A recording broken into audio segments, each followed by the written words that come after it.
네, 감사합니다. 여러분, 하나님은 우리의 목자이십니다. 아멘? 네, 아멘. 여러분이 잘 아시는 시편 23편 말씀, 주일 예배 드리시기 전에 꼭 한 번씩 읽고 예배를 시작하시는데 좀 중복되는 느낌이 있기는 하지만 제가 거기서 매일 읽고 암송하고 힘을 얻었던 말씀이기에 여러분과 함께 그 은혜를 나누고자 합니다.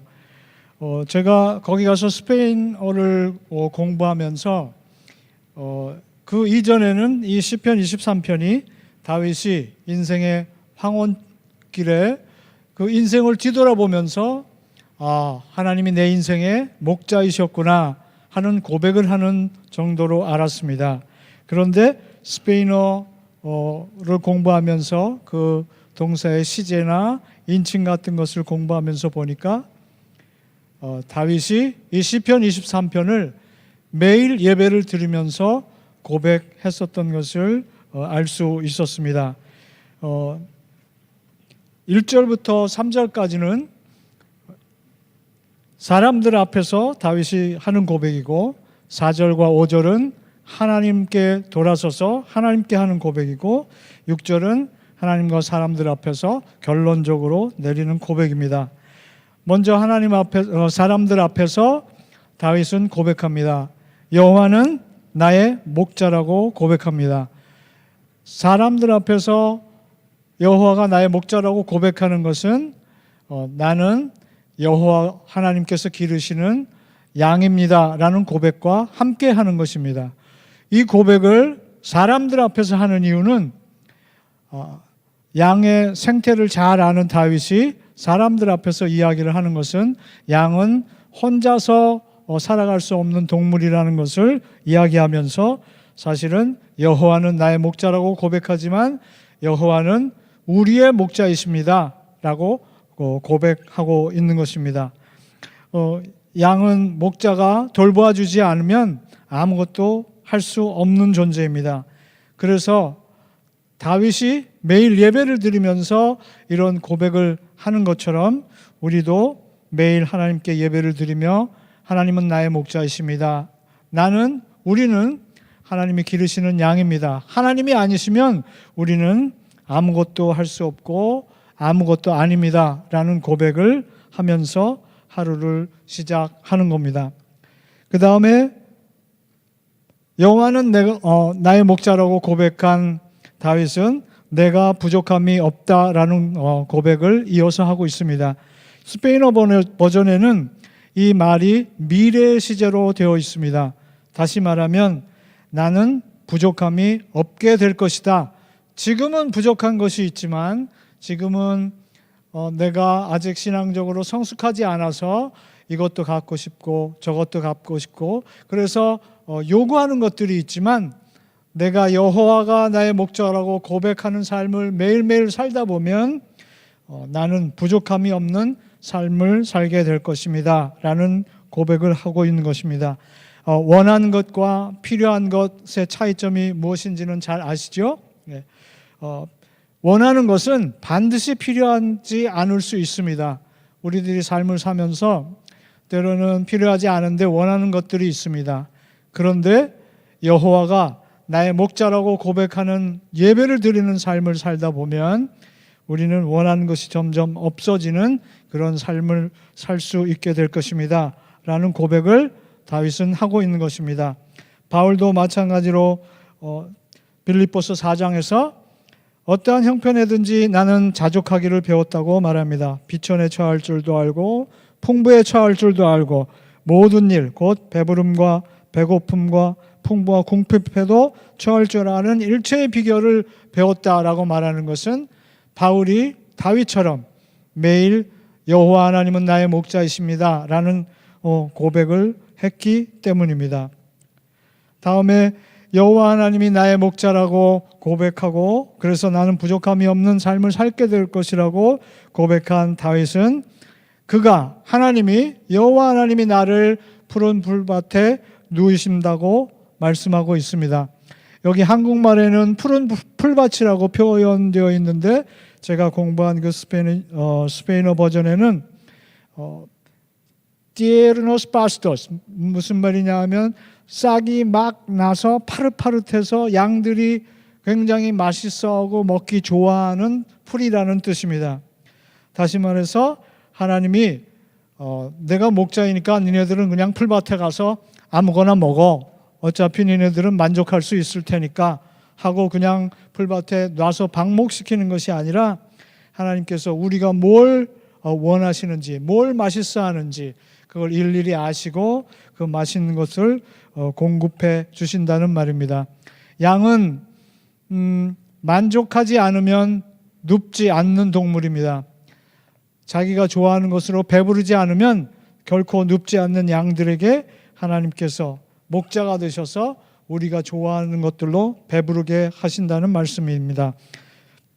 하나님께서 직접 맛있는 풀을 있는 곳으로, 풍성한 곳으로 인도하시고 또 불안해서 이것을 먹어야 될까 저것을 먹어야 될까 걱정하는 우리들에게 함께 하시면서 그 맛있는 풀을 먹게 하시고 우리를 눕게 하십니다.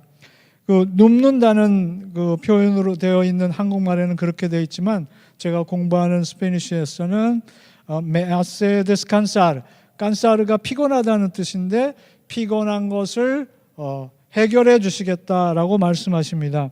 저희들에게 맛있는 그런 풀밭으로 인도하셔서 먹게 하시는 이유는 저희들에게 있는 그런 삶의 중압감, 무거운 것들을 벗게 하시고 쉽고 가벼운 삶을 살아갈 수 있게 인도하신다는 뜻입니다. 그래서 이사야 40장에도 말씀하고 있습니다. 피곤한 자에게는 능력을 주시고 무능한 자에게는 힘을 더하시나니 소년이라도 피곤하며 곤비하며 장정이라도 넘어지며 쓰러지되 새 힘을 얻으리니 독수리가 날개치며 올라감 같을 것이요 곤비하지 아니하겠고 걸어가도 피곤하지 아니하리로다 라고 고백하고 있습니다. 단 여호와 하나님이 나의 목자라고 고백하는 사람들에게입니다. 그렇게 푸른 불밭으로 인도하신 하나님이 우리를 쉴만한 물가로 인도하십니다 하는 고백을 다윗이 이어서 하고 있습니다. 쉴만한 물가는 어떤 물가냐 하면 양들이 굉장히 시력이 나쁘다고 그래요. 그래서 흐르는 물이 있으면 뭔가 움직이면 불안해서 거기 가서 물을 먹지 못한다고 합니다. 그래서 목자가 그 잔잔한 물가로 인도하신다고 말씀합니다. 그런데 조금 전 말씀에서 맛있는 풀밭에서 배부르게 먹은 양들이 누워서 이 자리가 좋습니다 하고 자리를 지키고 있을 때 양들에게 물이 꼭 필요한 걸 아시는 하나님이시기 때문에 여기 스페니쉬 버전에는 메콘두세라는 말을 하는데 그 말은 무슨 말이냐 하면 누워있는 양들을 일으켜 세워서 물가로 몰아가신다는 뜻입니다. 우리는 배불러서 이 자리가 좋습니다 하고 앉아있는데 하나님께서는 우리들을, 보통 목자들은 앞에서 양을 이끌어 가잖아요. 그런데 이때는 누워있는 양들을 일으켜 세워서 우리에게 필요한 물을 먹게 하시려고 몰아붙이신다는 말입니다.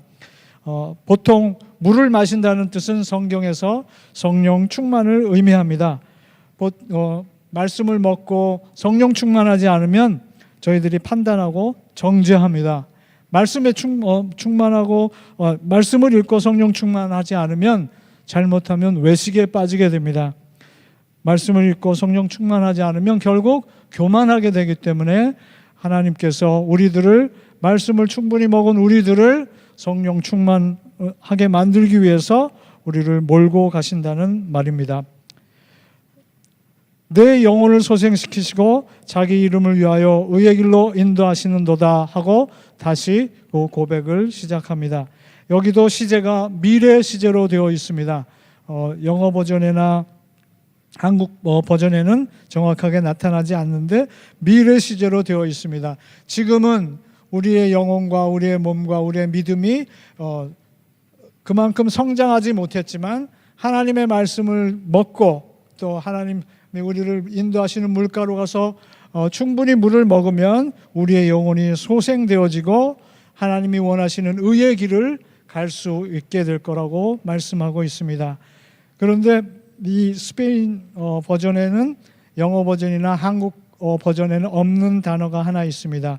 우리를 의의 길로 인도하시는 이유가 우리가 그 말씀대로 그대로 유지하고 살다 보면 메말라지게 됩니다. 그래서 스페인어 버전에는 por amor de su nombre, 하나님이 사랑의 하나님의 그 영광을 위해서, 사랑의 하나님의 명예를 위해서 우리를 의의 길로 인도하신다고 말씀하고 있습니다.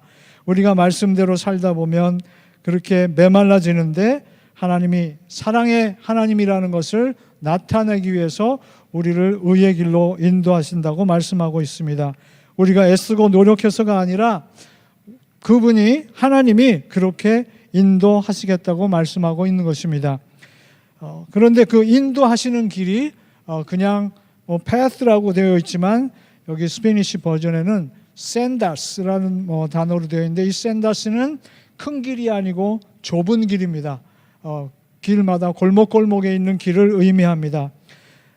마찬가지로 하나님께서 우리가 하나님께 맡기고 그분의 인도하심을 따라가게 되면 우리가 어느 길로 가야 되는지 그 작은 골목까지도 굽이굽이 인도해 주신다는 말씀입니다. 많은 사람들은 가기 쉽고 편한 큰 길을 택하지만 우리 믿음의 사람들은 좁은 길을 택해야 된다고 말씀하고 있습니다. 그 좁은 길을 가도록 혼자 내버려 두시지 아니하시고 우리를 인도해 주시겠다고 말씀하고 있습니다. 지금까지 사람들 앞에서 하나님은 목자이셔서 우리를 부족한 삶을 살지 않도록 만들어 주실 것이고, 우리를 푸른 불밭으로 인도하실 것이고, 우리를 성령 충만케 해 주실 것이고, 또 우리의 영혼을 소생시키시는데 그 하나님의 사랑을 위해서 우리를 그렇게 인도한다고 사람들 앞에 고백한 다윗이 갑자기 몸을 돌려서 하나님을 향해서 고백합니다. 내가 사망의 음침한 골짜기를 다닐지라도 해를 두려워하지 않을 것은 주께서 나와 함께 하심이라. 스페인 버전에 보면 이 시제도 미래 시제로 되어 있고, 그다음에 영어나 다른 언어에는 없는 독특한 시제가 하나 있습니다. 수푼티보라는 시제가 있는데, 이 사망의 음침한 골짜기를 다니게 된 이유가 우리가 선택할 수도 있었다는 것을 의미합니다. 하나님께서 우리를 훈련시키시기 위해서 음침한 골짜기로 다니면서 하나님의 인도하시는 하나님만 따라가게 하실 수도 있지만, 대부분 우리가 삶을 살다 보면 하나님은 그 길로 가길 원치 않으시는데 우리가 마음대로 하나님이 이 길을 원하시겠지 하고 택할 때가 종종 있는 것을 저희들이 경험합니다. 그러나 다윗은 그럼에도 불구하고 하나님은 우리와 함께 하실 것이기 때문에 나는 두려워하지 않을 것입니다 라는 고백을 하고 있습니다. 거기 두려워하지 않는다는 표현이 되어 있지만 정확하게 그 스페니시 버전에는 이렇게 표현하고 있습니다. 나는 여호와 하나님을 경외할 것입니다. 왜냐하면 no evil, 나한테 악한 것이 없을 것이기 때문입니다. 다시 말해서 하나님이 사망의 음침한 골짜기를 다니면서 함께 하시기 때문에 내가 두려워하지 않겠다고 하는 것이 아니라 나에게 그런 두려움, 나쁜 것이 없도록 만들어주는 하나님을 내가 찬송하겠습니다, 영광을 돌리겠습니다, 경배하겠습니다 하는 고백을 하고 있는 것입니다. 왜냐하면 하나님께서 나와 함께 하시기 때문입니다. 그 길은 우리가 반드시 지나가야 되는 길이지만 때로는 그렇지 않아도 되는 길인데도 불구하고 하나님께서 우리와 함께 하실 거라는 고백을 하고 있습니다. 우리가 삶을 살다 보면 하나님이 무엇을 원하실지 하나님이 분명하게 인도해 주시지 않고 말씀하시지 않는 경우들이 있습니다. 그러나 그때에도 우리가 믿음을 가지고 발걸음을 옮길 수 있는 것은 하나님이 그 사망의 음침한 골짜기 같은 곳에도 함께 해 주실 것이기 때문이라고 다윗이 고백하고 있습니다. 또 양들에게 하나님의 가지고 있는 지팡이와 막대기가 양들을 안위하신다고 하는데, 때로는 그 막대기와 지팡이가 양들을 불편하게 할 수 있습니다. 왜냐하면 그 막대기와 지팡이는 양들이 왼쪽으로 혹은 오른쪽으로 치우치려고 하면 그 막대기와 지팡이로 치우치지 못하도록 하나님이 인도하시기 때문입니다. 그러나 정말 중요한 순간에 우리의 영혼을 갉아먹으려고 하는 원수가 우리를 공격하려고 할 때 그 지팡이와 막대기는 우리를 지켜주시는 무기가 되기 때문에 양들이 그 막대기와 지팡이를 바라볼 때마다 안심할 수 있다. 그래서 내가 안심하고 그 사망의 음침한 골짜기로 갈 수 있다. 골짜기는 깊어서 자칫 잘못하면 옆으로 떨어질 수 있는데 그만큼 위험한 곳인데도 불구하고 두려워하지 않고 갈 수 있다. 왜냐하면 하나님께서 그 지팡이와 막대기로 나를 인도하시기 때문입니다. 라는 고백을 하고 있습니다. 다음, 다윗은 주께서 내 원수의 목전에서 내게 상을 차려주시고 라고 고백합니다. 상을 차려주시고 우리를 먹이시는 이유는 이제 처음에 고백한 것처럼 푸른 풀밭에서 먹이신 것과는 좀 다른 것입니다. 왜냐하면 우리 앞에 원수들이 있기 때문입니다. 원수들과 싸워 이기려면 먹고 힘을 얻어야 합니다. 힘이 있어야 싸울 수 있기 때문에 그런 싸움을 하기 시작하기 전에 하나님께서 우리들을 먹이시는, 그 먹이시는 하나님을 다윗은 찬양하고 있습니다. 여기서 원수는 스페인어 버전에는 그 원어의 뜻은 우리의 시야를 가리고 있는 것이라고 표현하고 있습니다. 다시 말해서 우리가 하나님을 보려고 하는데 하나님을 보지 못하게 하는 것, 그게 무엇이 됐든지 간에 그게 물질이든 그게 학업이든 아니면 직업이든 무엇이 됐든지 간에 하나님을 보지 못하게 가로막는 것, 그것을 원수라고 표현하고 있습니다. 그 원수가 보고 있는 목전에서 우리를 먹이신다고 말씀하고 있습니다. 우리가 하나님의 말씀을 읽으려고 하는데 방해하는 것이 무엇이 있습니까? 우리가 하나님께 기도하려고 하는데 방해하는 것이 무엇이 있습니까?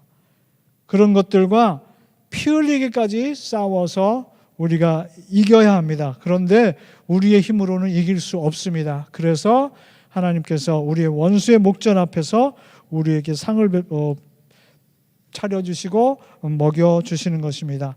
그래서 시편 1편에 있는 것처럼 복 있는 사람은 여호와의 율법을 즐거워해서 그 율법을 주야로 묵상하는 자로다라는 말씀을 합니다. 하나님의 말씀을 매일 묵상하면서 즐거워하기 위해서 하나님께서 우리를 원수들 앞에서 먹이십니다. 그렇게 원수들 앞에서 우리를 먹이신 하나님은 또 우리 머리에 기름으로 바르시고 내 잔이 넘치게 하십니다. 사실은 이 문장이 쉼표로 연결이 되어 있는데요. 스페니시 버전에는 마침표로 제가 공부한 그 버전에는 마침표로 되어 있습니다. 무슨 말이냐면 내 머리에 기름으로 바르십니다. 현재형으로 되어 있는데 지금 머리에 기름을 바르시는 이유는 지금 싸우기 위해서 이제 충분히 먹었고 이제 싸움을 나가는데 싸움을 시작하다 보면 다치게 됩니다. 부딪히면 다치게 됩니다. 그래서 부딪힐 때 미끄러져서 많이 다치지 않도록 다칠 수밖에 없지만 많이 다치지 않도록 우리의 머리에 기름을 바르십니다. 그 현재형인데 그 다음에 내 잔이 넘칩니다 하는 그 문장의 시제는 현재 시제인데 현재 진행형입니다. 내 잔이 넘칩니다. 그 잔은 승리의 잔입니다. 사실은 승리한 후에 싸움을 싸운 후에 이긴 후에 마시는 잔입니다. 그런데 아직 싸움을 싸우지 않았습니다. 그런데 싸움을 싸우기 전에 기름을 바르시고 있을 때 다윗이 고백합니다. 내 잔이 넘치고 있습니다. 이 고백은 이미 하나님이 우리를 위해서 싸워놓으신 이긴 싸움을 우리가 싸우기 때문에 불안해하지 않아도 된다는 말을 하고 있는 것입니다. 담대함을 가지고 싸우라는 말을 하고 있는 것입니다. 그렇게 우리의 잔이 넘치게 하시기 때문에 그런 하나님을 찬양하겠다고 고백하고 있는 것입니다. 이긴 싸움을 싸운다는 것은 우리를 얼마나 편하게 하는지 여러분들이 잘 아실 것입니다. 그런 싸움에서 이기게 하신 하나님을 생각하면서 이제 결론적으로 고백합니다. 내 평생에 여호와의 인자하심이 반드시 나를 따르리니 고백하는데, 그 평생이라는 표현이 다른 버전에는 영어로 얘기하면 always, para siempre라고 얘기를 하는데, 그렇게 표현하지 않고 todos los días de mi vida, los días, every day, 내 생에 있는 모든 날에 모인 내 평생 동안, 하루하루가 모인 내 평생 동안 하나님의 인자하심이 나를 반드시 따를 것이라고 고백하고 있습니다. 이 말 때문에 제가 이 시편 23편이 인생의 황혼에서 하나님의 은혜를 생각하면서 고백한 것이 아니라 매일매일 예배를 들으면서 그저께도 하나님의 인자하심이 나를 따라왔고 어제도 그랬고 오늘도 그럴 것이기 때문에 앞으로도 하나님의 인자하심이 나를 따를 것입니다 라는 고백을 하는 것입니다. 내 평생 동안 하나님의 자비와 인자하심이 반드시 나와 함께 하실 것입니다 라는 고백을 하고 있습니다. 바로 여호와는 나의 목자라고 고백하는 사람들에게 이런 은혜를 주신다는 말씀입니다. 원수들과의 싸움에서 굉장히 어수선했지만 하나님께서 평생 동안 그런 우리에게 은혜를 주신다는 것을 생각할 때 우리가 얼마나 평강을 누릴 수 있을지 생각해 볼 수 있습니다. 마지막으로 내가 여호와의 집에 영원히 살리로다 라는 고백을 합니다. 거기서 표현한 영원이라는 말도 다른 버전이나 영어에 있는 것처럼 always, para siempre 할 수 있지만 여기도 por días sin fin, 매일매일 하루하루가 모여서 가는데 sin fin, 끝없이 그 하루가 이어진다는 고백을 합니다. 그런 하루하루가 연결이 되어서 내가 여호와의 집에서 영원히 살겠다고 고백하고 있습니다. 앞에서 다윗이 나이가 늙어 황혼길에서 한 고백이 아니라고 말씀드렸습니다. 우리도 마찬가지로 다윗처럼 매일매일 예배를 드리면서 하나님은 우리의 목자이십니다 라는 고백을 하면서 목자 대신 예수님의 뒤를 매일매일 따라갈 때 우리가 여호와 하나님께서 인도하시는 그 집에 도착할 수 있을 것입니다. 도착할 때 하나님께서 두 팔을 벌리시면서 우리를 기쁨으로 맞아 주시면서 말씀하실 것입니다. 잘했다, 잘 참고 왔어. 자, 이제 내가 내 집에서 영원히 편안히 쉬어라 하고 말씀하실 것입니다. 그러면 저희들이 하나님 앞에 고백할 것입니다. 거기서도 여호와는 나의 목자셨습니다 라는 고백을 거기서 마지막으로, 아니 또 그 이후에 계속 거기서 하나님께 찬송을 드리게 될 것입니다. 제가 이 시편 23편을 준비하면서 목사님께서 비전을 결정하시고 비전의 여정이라는 제목을 가지고 비전을 가지고 우리가 앞으로 어떻게 믿음 생활을 할 것인가 라는 말씀을 하고 있는 중에 시편 23편을 하면서 좀 맥이 끊어지지 않을까 하면서 좀 고민을 하고 다른 성경 구절을 준비하고 할까 했는데 하나님께서 저에게 주신 감동이 있습니다. 우리가 비전을 보면서 한 걸음 한 걸음 나가다 보면 하나님을 잊어버릴 때가 있습니다. 비전만 쳐다보고 열심히 사역만 할 때가 있습니다.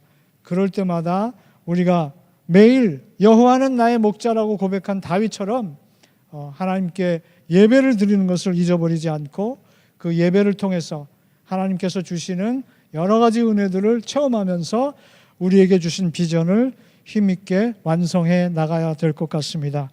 그날을 함께 소망으로 바라보면서 오늘이라는 이 날 동안에 믿음 위에 굳게 서서 그리고 목자장 되신 예수님을 서로 사랑하며 함께 뒤따라가는 하나님의 양들이 되시기를 예수님의 이름으로 축복합니다. 아멘. 아멘. 감사합니다.